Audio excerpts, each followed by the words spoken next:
कितने गुनाह किए, इससे मतलब नहीं। आने वाली है शबे बारात।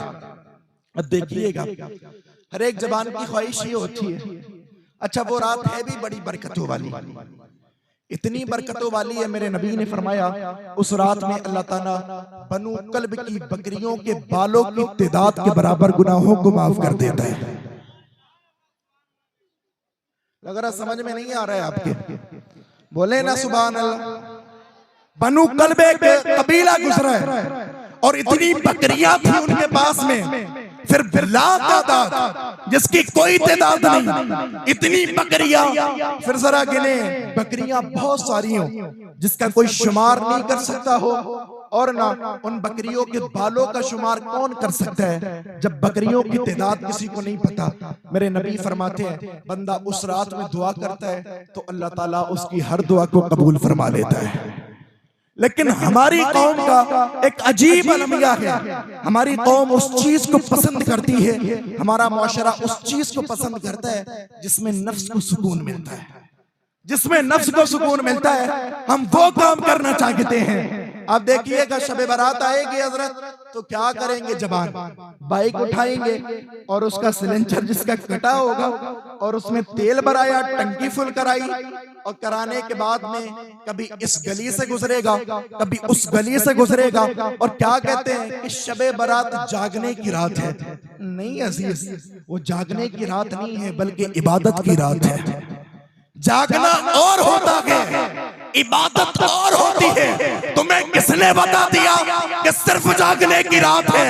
और जाग तो बंदा होटलों पर भी बैठ करके गुजार देता कि जाग करके रात, कभी चाय की दुकानों पर बैठ करके भी जाग करके रात को काट देता है। वो सिर्फ जागने की रात लगी है, ये अपने बाइक का सिलेंडर हटा करके और कभी कोई से कब्रिस्तान जा करके, कभी कोई सी गली में जा करके, कभी कोई सी गली में जा करके ऐसे की रात को खराब करना उसका मकसद ये नहीं है, बल्कि शबे बारात उस रात को कहा जाता है तूने कितने गुनाह किए हैं, उन गुनाहों को अपने याद करता जा और खुदा की बारगाह में माफी मांगता जा। मुस्तफा कहते हैं उस रात में बंदा अगर जो दुआ करता है अल्लाह ताला सारी दुआओं को कबूल फरमा लेता है। लेकिन हमें मतलब नहीं है, हम तो वही काम करेंगे जिसमें ना नफ्स को सुकून मिलेगा। मैं सच्ची बात, बहुत साल हो गए मुझे तकरीर करते हुए, लेकिन जैसा इस प्रोग्राम का मिजाज है ना, अल्लाह की कसम आज तक ऐसा नहीं देखा। ना तो कमेटी वालों का ही मामला समझ में आता है ना सुनने वालों का। सिर्फ नाथखानी ही पसंद है भाई तो क्यों बुलाते हैं किसी मुकर्रिर को? आपका भी पैसा खर्च होता है, बस्ती वालों का भी होता है। जब सुनना ही नहीं है तो सिर्फ नाथखानों को बुलाओ ना। मैं नाथखानों के खिलाफ नहीं हूँ, अल्हम्दुलिल्लाह नाथखानी में खुद भी करता हूँ, लेकिन एक तरीका होता है, एक उसूल होता है। हमारे जलसे सारे बेमकसद होते जा रहे। बताओ आप कौन सा मकसद आपने किया? इतनी देर हो गई, कौन सी बात आपको याद हुई? और यही वजह है कि हमारे जलसों से पढ़े लिखे लोग सारे गायब होते जा रहे हैं, सारे गायब होते जा रहे हैं। सैयद साहब क़िबला ने इतनी मेहरबानी फरमाई कि हजरत ने अपना वक्त छोड़ा, 12 बजे माइक छोड़ा और छोड़ने के बाद कहने लगे हजरत ये वक्त कौम को पैगाम देने का है। उन्होंने तो दे दिया माइक कि कौम को कुछ पैगाम जाए, लेकिन आप ना जाने कौन सी हमा हमी में कभी उधर देखते कभी उधर, थोड़ी देर हम बात करते हैं और हल्के में नहीं लीजिएगा किसी भी आलिम को। मेरे नबी ने फरमाया अल उलमा वरसतुल अंबिया, ये आलिम दीन के कोई आम बंदे नहीं है, बल्कि नबी कहते हैं ये सिर्फ एक प्रधानी के वारिस नहीं है, सिर्फ एक विधायकी के वारिस नहीं, बल्कि ये आलिम और कोई नहीं, मुस्तफा के दीन के वारिस है, दीन के वारिस है। आप उनको हल्के में लेंगे। और यही वजह है, मैं सच्ची बात कह रहा हूँ, खुदा की कसम खा के कह रहा हूँ, आज जो पूरी दुनिया में जलील है ना मुसलमान, वजह यही है कि अपने कायदीन के रास्ते को इन्होंने छोड़ रखा है। किसी आलिम की बात तो अच्छी लगती नहीं भाई, जली कटी बातें करते हैं। बताओ आप, ये हालात ऐसे हैं, ऐसे मुल्क के हालात हो रखे हैं, अगर हम अब भी आपको चुटकुले सुनाएं, आपको लतीफे सुनाएं, तो फिर आपको फिर पैगाम देगा कौन? अगर इस जलसे से भी, इस मिंबर से भी आपकी तबीयत की बातें होने लगे तो कहां जाकर के आप दीन की बात सीखेंगे? और कोई प्लेटफॉर्म है आपके पास? लेकिन यहां आने के बाद भी सिर्फ वही काम किए जाएंगे, कभी इधर ताका जाएगा, कभी उधर झांका जाएगा। अगर यही जलसे का मकसद है ना, तो मत करो ऐसे जलसे, कोई फायदा नहीं। जलसा बामकसद कीजिएगा और बुलाने वालों को बताइएगा आपको इतनी देर पढ़ना है, इस टॉपिक पर बोलना है, ये बात करना है 1 बजे तक का या 12 बजे तक का जलसे का वक्त रखिएगा। फिर देखिएगा कौम को पैगाम भी मिलेगा और कौम अमल करती भी नजर आएगी। लेकिन हमें मतलब नहीं। खैर मैं अर्ज कर रहा था, अल्लाह हिदायत अता फरमाए हम सबको। शबे बारात आने वाली है, मैं कुछ जरूरी बातें अर्ज करके अपनी बात बहुत जल्दी खत्म करने वाला हूँ। समझ में आता हो बोलते हैं सुभान अल्लाह। वो बड़ी बरकतों वाली रात है, हर एक सुन्नी जानता है कि बड़ी बरकतों वाली। लेकिन मैं आपको एक बात बताऊं, अर्ज करूं आपके सामने। उस रात में अल्लाह सबकी दुआएं कबूल करता है, हर एक की दुआ कबूल करता है। लेकिन मेरे नबी ने फरमाया कुछ अफराद ऐसे भी हैं कि उन लोगों की दुआएं अल्लाह ताला उस रात में भी कबूल नहीं फरमाता है। अगर कहो तो बता दूं, 50 ग्राम की जबान हिला के बोलो ना। मेरे नबी ने फरमाया हर एक की दुआ कबूल होती है, लेकिन उस रात में भी कुछ बंदे ऐसे हैं कि उनकी दुआ ना उस रात में भी कबूल नहीं होती। या रसूल अल्लाह वो कौन है? मेरे नबी ने फरमाया जो अपने दिल में कीना रखता है ना, जो अपने दिल में हसद रखता है, उस रात में अल्लाह ताला ऐसे बंदे की दुआ कबूल नहीं फरमाता है। अब आप मैं बताता जाता हूं और आप चेक करते जाइएगा अपने आप को कि हमारे अंदर ये बीमारी तो नहीं है। हसद क्या है? हसद उस चीज को कहा जाता है, जैसे मिसाल के तौर पर किसी बंदे ने कार खरीदी और पड़ोसी ने देखा, देख करके सोचने लगा इसे क्यों मिल गई, ये तो मुझे मिल जाती। फरमाया गया जहां ये ख्याल आए ना तो समझ लेना तुम्हारे दिल में हसद जन्म ले रहा है। और मेरे नबी ने फरमाया हसद एक ऐसी बुरी बीमारी है, सरकार फरमाते जिसके दिल में हसद आ जाता है ना, तो फिर हसद नेकियों को ऐसे खा जाता है जैसे आग सूखी हुई लकड़ी को खा जाती है, ये हसद। और फरमाया जिसके दिल में हसद होता है अल्लाह ताला ऐसे बंदे की दुआएं कबूल नहीं करता है। और दूसरी बात मेरे नबी ने इरशाद फरमाई, इस रात में अल्लाह ताला वालिदैन के नाफरमान औलाद की भी कोई दुआ कबूल नहीं फरमाता है। अब चेक करते जाइएगा, आज ना शब बारात आती है, उससे पहले स्टेटस लगाना शुरू हो जाते हैं। कभी व्हाट्सएप पे लगाया जाता है, कभी फेसबुक पे लगाया जाता है, कभी गैरों से माफी मांगी जाती है, उनसे माफिया मांगी जाती है जिन्हें कोई जानता भी नहीं है, खुद से जिन्हें पहचानता भी नहीं है, उनसे बड़ी माफी मांगता है। मैं कहूंगा मेरे अजीज, इनसे तो तूने माफी मांग ली, जो वालिदैन का दिल दुखाया हुआ है उनसे कब माफी मांगेगा?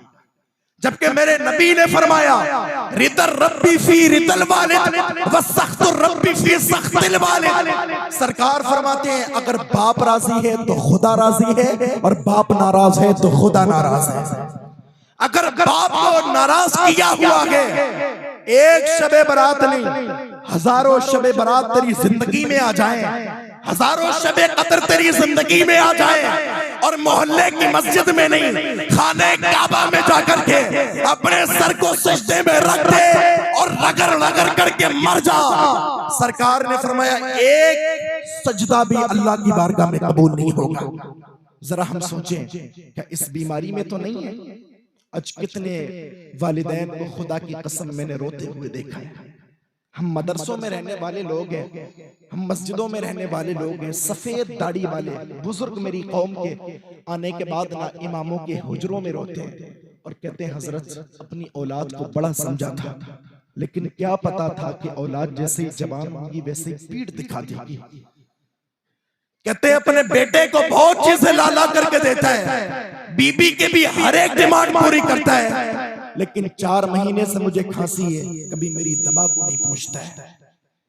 उसकी अपनी माँ की तबीयत अलील है, कभी इतना मौका नहीं मिलता है कि माँ की तबीयत के बारे में पूछ ले। क्या हम नहीं कर रहे हैं ये काम? अब तो हिंदुस्तान की गवर्नमेंट ने काम ये किया है कि ओल्ड हाउस बनवा दिए, जाए उनमें किसी और की माएँ नहीं होती हैं, किसी और का बाप नहीं होता है, हमारे समाज से ताल्लुक रखने वाले बुजुर्ग होते हैं, खवातीन होती हैं, क्या माएँ नहीं है वो किसी की?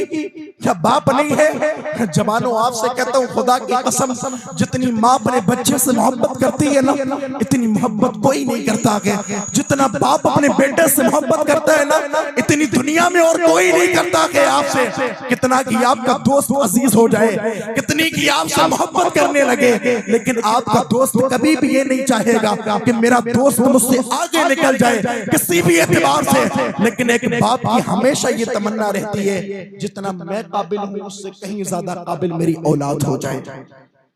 जितना मैं पढ़ा लिखा हूं उससे कहीं ज्यादा पढ़ी लिखी मेरी औलाद हो जाए। जितना मैं आगे पहुंच गया उससे कहीं ज्यादा आगे मेरा बेटा चला जाए। आज ये औलाद अपने बाप को आंखें दिखाती है। और मैंने तो अपने कानों से ये तक कहते सुना, एक सगे बेटे को अपने बाप से कह रहा था सैयद साहब, उसने कहा था जुमले खुदा की कसम चीर दिया दिल को। उसने कहा था तू मेरा बाप नहीं है, तू तो कसाई है। जरा सुने, ये जुमले अपने बाप के लिए कोई बोले अगर, तो फिर मुझे बताएं क्या खुदा उससे राजी हो सकता है? कितनी की शबे बरात आ जाए, कितनी की शबे कदर में रो रो करके दुआएं कर लो, अगर माँ नाराज है, अगर बाप राजी है, कोई इबादत कबूल नहीं होने वाली है। आपको मालूम है खुदा के नबी सल्लल्लाहु अलैहि वसल्लम ने इरशाद फरमाया, सरकार ने फरमाया वालिदैन के इतने एहसान है औलाद के ऊपर, इतने एहसान है कि पूरी जिंदगी उनकी खिदमत में हमेशा एक बेटा लगा रहे, फिर भी अपने वालिदैन के एहसान का बदला नहीं दे सकता है। ये हालात, ये तालीम मुस्तफा है। लेकिन जरा देखिएगा, सोचिएगा, कितने के लोग ऐसे इस महफिल में बैठे होंगे जो यहाँ तो सर हिला देंगे, लेकिन 8-8 दिन से बाप से नहीं बोले, 1-1 महीना हो गया माँ के कदम नहीं पकड़े गए। फिर मुझे बताओ, उसके बाद भागो पीर साहब के पास में, हजरत ताबीज दे दो, काम धंधा अच्छा नहीं चलता है। और मियाँ भी इतने डकैत बैठे हैं, बस ये भी ख्वाहिश ही करते कि आप जल्दी से आओ, आपको काटा जाए, आपका पैसा लिया जाए।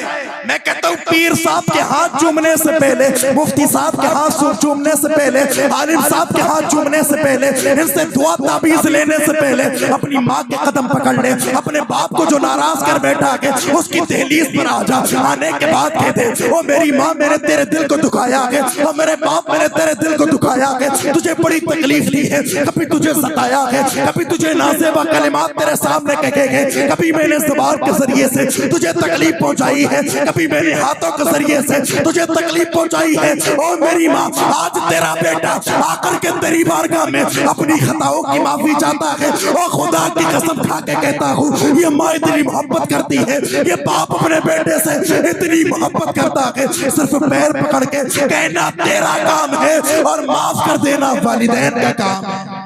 आओ तो सही, मांगो तो माफिया। फरमाया गया कि वालिदैन के गुस्ताख को ना रब्बी माफ नहीं करता।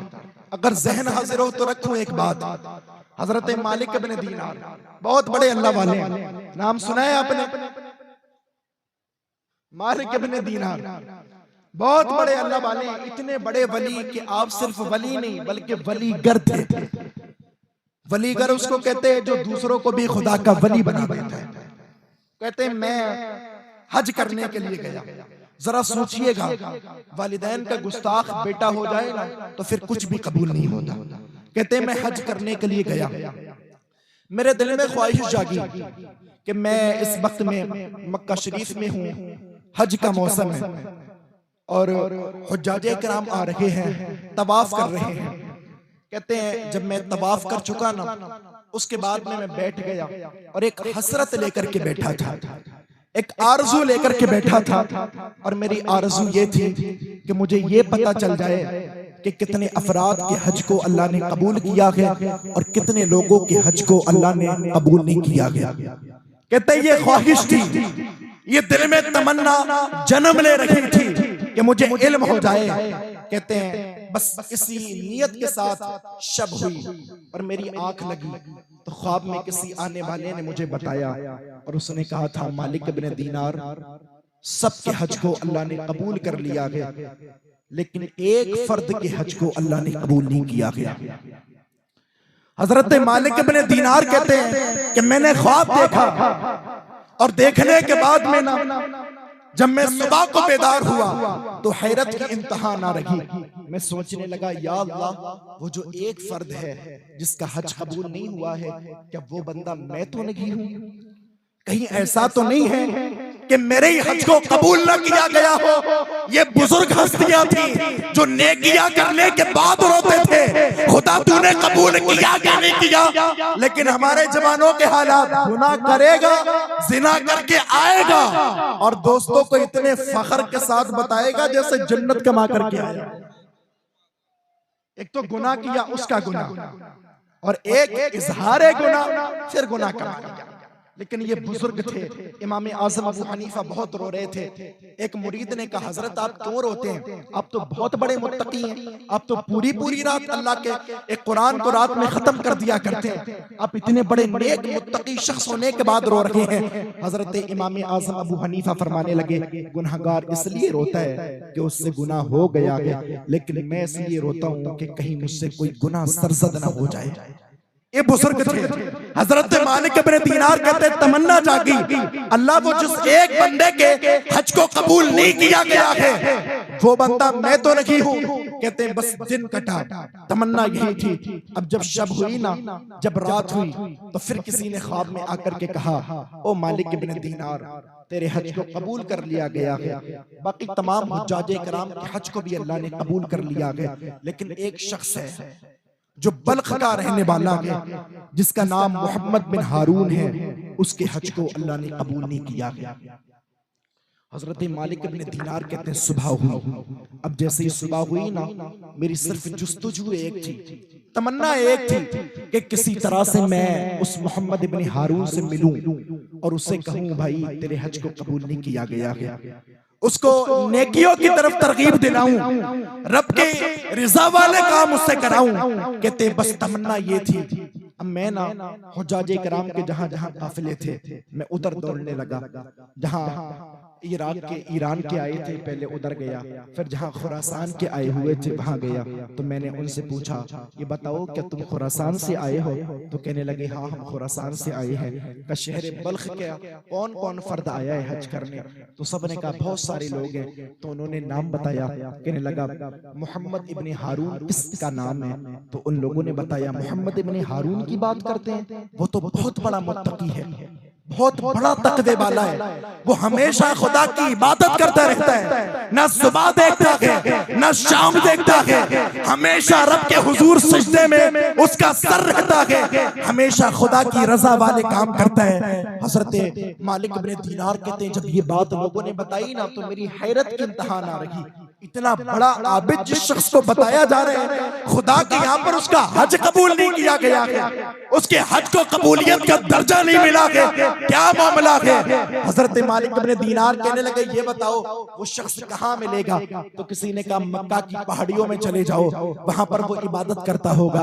हजरत मालिक इब्न दीनार कहते हैं, जब मुझे लोगों ने बताया ना, तो फिर मैं मक्का के गार में को चला गए और मैंने वहां जाकर के देखा मोहम्मद इब्न हारून मुझे कहाँ मिलेगा। कहते हैं बहुत सारे लोग इबादत कर रहे थे, लेकिन किसी की इबादत का तरीका कुछ था, किसी की इबादत का तरीका कुछ था। लेकिन मैंने देखा है एक शख्स है जिसका हाथ कटा हुआ है, अल्लाह अकबर, उसके हाथ की हड्डी में जंजीर पड़ी हुई है और वो हाथ पेट से बंधा हुआ है। हजरत मालिक इब्न दीनार कहते हैं, मैं समझ गया हो सकता है यही वो बंदा हो जिसका नाम मोहम्मद इब्न हारून है। हजरत मालिक इब्न दीनार कहते हैं, मैं उस शख्स के पास गया ना, तो मैंने क्या देखा है, वो अल्लाह के हुजूर नमाज पढ़ लगा है, उसका सर सजदे में रखा हुआ है। मैं सब्र करने लगा, मैं सोचने लगा कब ये बंदा अपने सर को सजदे से उठाएगा, कब मैं इससे बात करूंगा। हजरत मालिक इब्न दीनार कहते हैं, जब उसने सलाम फेरा है और मेरी तरफ मुखातिब हुआ, मैंने उससे सलाम किया, उसने सलाम का जवाब दिया और सलाम और जवाब के बाद में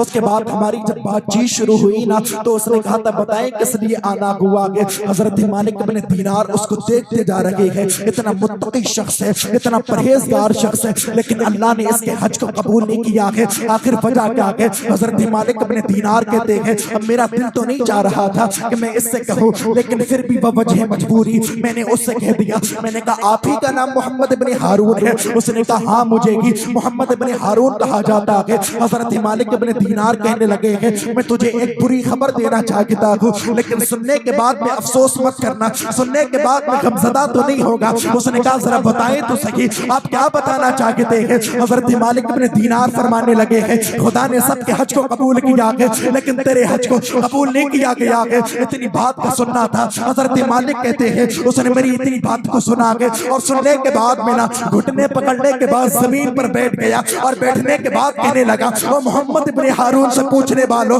तुमने जो मुझसे ये बात कही है कि तेरे हज को कबूल नहीं किया गया है, हजरत तो एक बार की बात नहीं है, बल्कि 40 साल से मुसलसल मैं अल्लाह के हुजूर हज करने के लिए आता हूँ, अल्लाह के घर का तवाफ करने के लिए आता हूँ, लेकिन हर बार में कोई ना कोई नेक मुत्तकी आलिम शख्स मेरे पास में आता है, आने के बाद कहता है तेरे हज को कबूल नहीं किया गया है। अल्लाह अकबर। इतनी बात को सुना के हजरत मालिक इब्न दीनार की हैरत की इंतहा ना रखी है। आप पूछने लगे हैं आखिर वजह क्या है, तेरे हज को अल्लाह कबूल क्यों नहीं करता है? उसने कहा था किस्सा बड़ा तवील है। हजरत मालिक इब्न दीनार फरमाने लगे हैं, जरा बता तो सही। अब मोहम्मद इब्न हारून ने अपनी बात को बताना शुरू किया है। वो वालिदा को झिड़कने वालों, वो वालिद को सताने वालों, जरा इस बात को ज़हन नशी करके जाना और दिल की तख्ती पर नोट करके जाना। अल्लाह अकबर। मोहम्मद इब्न हारून ने अब बात बताना शुरू की है और कहने लगा है हजरत दरअसल बात ये थी, जब तक मैं आबिद नहीं था, जब तक मैं साकित नहीं था, जब तक मैं खुदा की इबादत करने वाला नहीं था,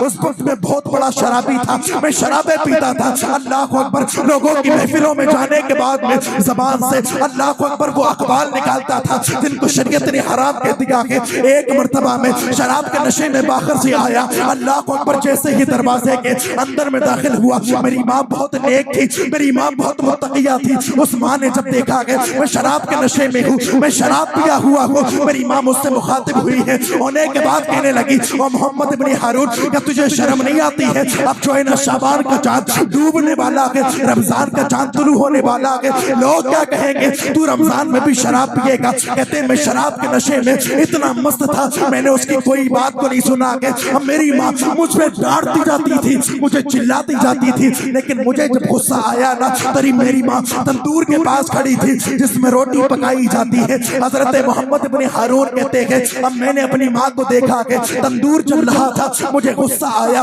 मैं शराब के नशे में मस्त था, मैंने अपनी माँ को धक्का मारा है। अब जिस तंदूर में रोटी पक रही थी, मेरी माँ उस तंदूर में जाकर के गिर गई है। और खुदा की कसम जैसे उसमें गिरी है और जलने के बाद में कोयला हो गई है, उसकी हड्डियों का भी पता नहीं रहा है, उसकी हड्डियों की राख बन गई है। जब मुझे होश आया है, मैंने देखा है, मेरी बीबी ने बताया, वो मेरे नालायक शोहर, तूने क्या कर दिया है? अपनी माँ को तंदूर में धकेल दिया है। अल्लाह अकबर। वो सुपर्दे खाक हो गई है, वो जल करके राख हो गई है। इतनी बातों को मैंने सुना है, मुझे बड़ी हैरत हुई, मेरा दिल भी रोने लगा था, मेरी आंखें भी रोने लगी थी। मैंने फौरन जिस हाथ से अपनी माँ को धक्का दिया था, मैंने वो हाथ भी काट डाला है। अल्लाह अकबर। इस हड्डी में छेद किया लोहे के सरिया से, और छेद करने के बाद में इसमें जंजीर को डाला है, और डालने के बाद में अब मैं दिनों रात अल्लाह की इबादत करता हूँ। दिन होता है तब भी खुदा की इबादत करता हूँ, रात होती है तब भी खुदा की इबादत करता हूँ। हजरत यहीं तक बस लगी है, जब मुझे होश आया था, जितने दिरहम मेरे पास थे मैंने सब सदका कर दिए थे, जितने दीनार मेरे पास थे मैंने सब सदका कर दिए थे, जितने गुलाम मेरे पास थे मैंने सब आजाद कर दिए थे और सबको खुदा की राह में दे दिए थे। लेकिन जब से मुझे होश आया है, जब से मैं मुत्तकी बना हूँ, हमेशा खुदा के तैयार का तवाफ करने के लिए आता हूँ, हमेशा सर को सजदे में रखा रहता हूँ। लेकिन हजरत 1 साल नहीं हुई है, 2 साल नहीं हुई है, बल्कि 40 साल से मुसलसल मैं खुदा के तैयार का तवाफ करने के लिए आता हूँ। लेकिन जब जब मैं हज करने के लिए आता हूँ, खुदा किसी न किसी नेक बंदे को भेजता है, और वो आने के बाद में मुझे एक ही खबर सुनाता है कि मालिक इब्न दीनार आज तुम आए हो। इससे पहले भी बड़े बड़े वली आए हैं, बड़े बड़े आलिम आए हैं, किसी ने भी मुझे मुज़्दा नहीं सुनाया है, बल्कि हमेशा यही कहा है तेरा हज कबूल नहीं किया गया है, तेरा तवाफ कबूल नहीं किया गया है। वो वालिदैन को सताने वालों, अल्लाह के तैयार में जाने के बाद में अगर वालिदैन को सता करके कोई तवाफ भी करता है, अल्लाह कबूल नहीं करता कि अगर चाहते हो खुदा राजी हो जाए तो माँ को राजी कर लो, बाप को राजी कर लो, खुदाए पाक भी राजी होता है। नारे तकबीर, नारे रिसालत, नारे गौसियत, मसलके आला हजरत, ये है हमारे नबी की शान। सरजमीने भौनी हुसैनी कमेटी उर्से मुकद्दस नारे